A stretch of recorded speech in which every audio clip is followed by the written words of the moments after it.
អ្វីស្រីពុនលោកមេ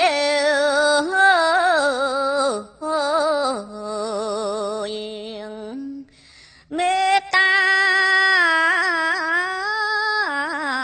ប្រាប់មកកុំមកអងយូចាជួយចន្ទធូពីរស់ណាស់ឈ្មោះចន្ទធូគុណយូមើលយូរឹតតែពេញចិត្តណា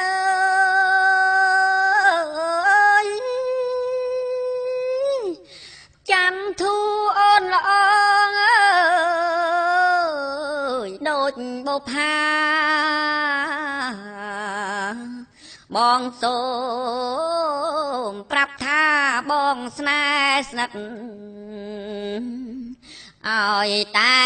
ចន្ទធូអូនអាណិតនោះបងសុខចិត្តណាស់តាមអូនទាំងអស់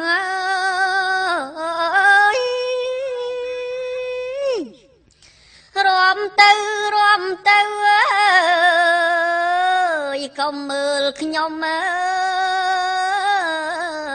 រំមិនទៅលោកបស្មោតហ្នឹងកំឡោះក្រមុំទាំងស្រីប្រុសមួយគូសុទ្ធតែសំទាំងអស់តែនៅមិនស្រស់ដល់នាងច័ន្ទ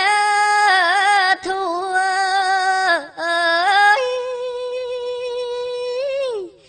តាអូនពេញចិត្តណាបងឬទេប្រាប់មកមាសមេអៀនអីច័ន្ទធូមានអីព្រមតែប៉ុណ្ណេះបងសុកចិត្តបដូរយកអូនជា